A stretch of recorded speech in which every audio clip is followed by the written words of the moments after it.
What is going on, guys? DBG here, and in this video I'm going to be talking about 3 things from NBA 2K17 MyTEAM that cannot be in NBA 2K18 MyTEAM, otherwise it will basically destroy it. This year there's a lot of good things. So first of all, before we go into any of the things that I think will destroy the game, I'm going to be talking about the good things that 2K did. Putting in collection rewards for each player, each normal team. While they were expensive at the start of the year, there were still some good players to pick up. Another thing that I really like what they did was with the historic players, because at one stage these players were really underpowered because there was rubies better than them, but 2K actually upgraded them so that if people put their money into the game and bought these players, they did end up getting basically better players. So that was another really good thing that I think 2K did. Also with just the overall content, like if you look at the moments, there's 15 per page, and there is all the way up to moments 19. Moments 19. There's so many moments cards 2K are giving out. It's so good. As well as the promo packs, which I really like. But these cards, especially the rubies and the lower cards, were so cheese, so good for cheap. And these promo packs really helped the game be more interesting. So MyTEAM Online, I like the way there's a prestige. MyTEAM Blacktop, it's actually really nice the way there's the boards that you can pick from. Technical fails aren't great, but they are necessary. Single player, I really like the moments challenges. I really like the challenge tokens. Even though I haven't done any of them, it's a really good idea. And because if you've been keeping up with the challenges, you've already got a pink diamond. So it's a really good way to get good cards for playing the game.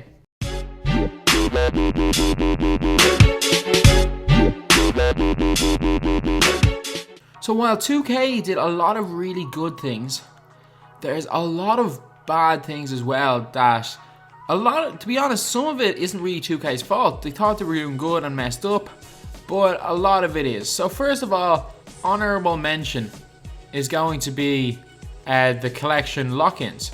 So basically, if you lock in a player, you're stuck with them. Obviously, I got a Sidney Moncrief. Not a fan of this card and really wish I didn't get the Sidney Moncrief, to be honest. But at the same time, I did spend about 110k on Moncrief. But what they should really do is they should allow you to give back the Moncrief and automatically unlock this collection.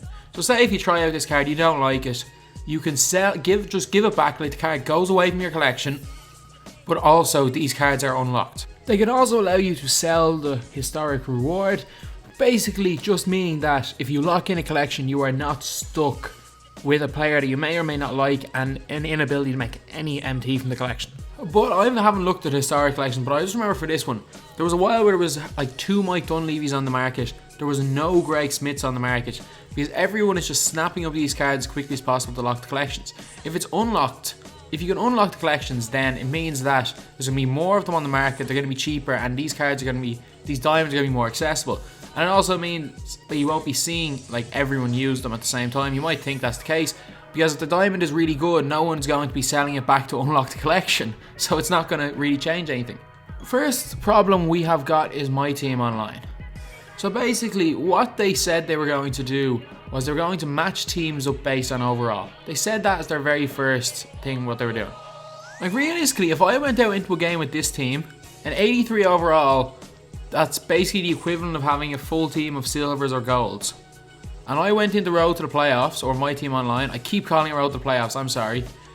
In the Ruby League, there's like a 95% chance either one of these two things are going to happen. A, I will not be able to find a game. Yep, that happens an awful lot. Or B, I will be matched up against one of the God squads in it. Because one thing I've noticed is, if you use a team that's, say you use all Sapphires and your team is 92 overall, you're more than likely going to play a team that's 92 overall. But if you use a team where it's really low rated, where no one's playing with a team that rating in the Ruby League, rather than matching you up to closest rating, after a certain while where you can't find a game, it'll eventually just match you up with anyone. And a lot of the time that ends up being a God squad, because teams of similar standards around those 90-91 overall just get matched up with each other, which means that you're going to get stuck against a God squad. So it basically means that a lot of cards are useless when you get up. Also, taking out lineup restrictions meant that silver cards and bronze cards especially are basically useless for the entire game. Like there's no point ever using a card that's silver or bronze. They really should have kept the lineup restrictions in, because if you were good enough, you should have been able to get up higher. I know they said they got rid of them because they were using better matchmaking, but the matchmaking was even worse. Another thing that needs to be said is the Ruby League is the hardest league to get out of. And I'm not the only one saying this. Every single game I play in the Ruby League, I come up against someone that's either in the Pink Diamond League, the third prestige Pink Diamond League. Like, I'd say I come up against Pink Diamond Duncan more often than I don't. And that shouldn't make sense because I'm in the Ruby League. Another thing I think needs to be happen with this is that 2K needs to bring in single match outside of MyTEAM Online, so that it's like in FIFA they have divisions and single matches. You should be able to play single matches where you can be matched up, where you can see the other team's rating and you can be matched up with a team that's similar to your rating. It means that it's going to be a lot easier to play games and you don't have to try to win every single game. It's not that big a deal. Another thing that needs to change is the fact that you cannot put a buy now price of over 100k. So basically, like, Wilt is worth probably more than 100k, Jay Williams definitely is worth more than 100k. So we should be allowed to put up a buyout of 120k for him. It should go up to whatever, 10 million like it used to. Lowering the buyout doesn't make the cards go any cheaper. It just means that it's annoying to pick up the cards because you have to wait until they're like 1 minute to go. There's so many of these cards that you have to basically wait until there's 1 minute left to buy them, which is really, really annoying because there's no buyouts. So to get a Diamond T-Mac, you have to literally go into a bidding war. So right now, there is none for within 1 hour and 17 minutes. No matter how bad you want T-Mac, no matter how much you're willing to spend, you will not be able to get another T-Mac for 1 hour and 17 minutes. And you have to be sitting there with 1 minute to go to get them, or else you have to bid way over the asking price and make sure you're not outbidding the last second. So Tracy McGrady is just an example. There's so many cards, any card over 100k this applies to. We should be able to put them up for a buy now price. It's just frustrating. Like, obviously I don't have the money to buy any of these players, but it is just annoying having to bid like this, bid on every player. And I know people that have bid and got outbid last second on players like this, and then seen that there was none up for another 24 hours, which is incredibly, incredibly frustrating. And it's something 2K, it was something they did thinking it would work, lowering the buy now price, but like, it just didn't. It just didn't work, and they need to change it back. And the last problem is a problem that not a lot of people have been complaining about. And a lot of people are kind of happy in a way about this.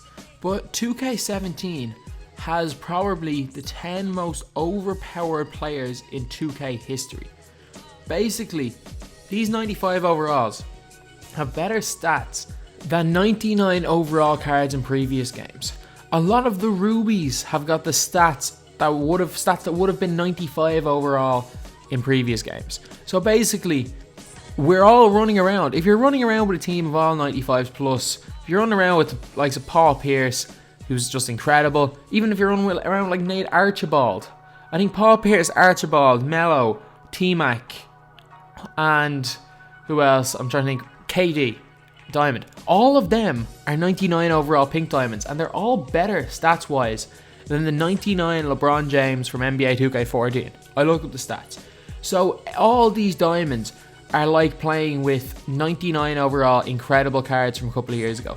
There's a reason why you can literally pay to win now.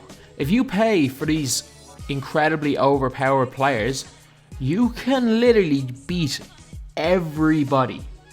Like, no matter how good the other team is, all you have to do is run with these unguardable players, especially players like this guy here, Jimmer Fredette. Things like the Hall of Fame Limitless Range badge. Whatever about the other shooting badges, if they're open with catch and shoot, fair enough, they should make every shot. But Hall of Fame Limitless Range is an unguardable badge, and for a lot of people, especially people like me who don't have the money to pay for this guy, he's great if you have him, he's unguardable. But at the same time, he is unguardable. Jimmer Fredette can pull up from the halfway line and hit the odd shot. T-Mac Diamond is unguardable if people use them right. So if people use these cards right, with this limitless range, they're unguardable. They're way too overpowered, these cards, and it's something that 2K that is really frustrating me about 2K. It'll get to the stage in about May where it's just going to be whoever scores the most wins. Like, people are going to be shooting, obviously whoever scores the most wins, but people are going to be shooting like 80% from the field. It's like, basically, it's like playing on pro difficulty, how good these cards are. And 2K, all they're doing is making the cards more overpowered, and it's making the game even more unplayable for people that don't have thousands of dollars to spend on the game. So anyway, that's the video. While 2K actually did a lot with MyTEAM this year, there's a lot of things that they tried out that just weren't up to scratch, especially the way that all three of these main problems that I think have ruined MyTEAM for me this year are stuff that they've only introduced this year. They've done a lot of good, but I think that they can fix these three things and make the game more balanced. It can definitely be an extremely good game mode and not die like it did in 2K16 and to an extent this year. So anyway, that's the video. Thanks for watching. Please like, comment, and subscribe.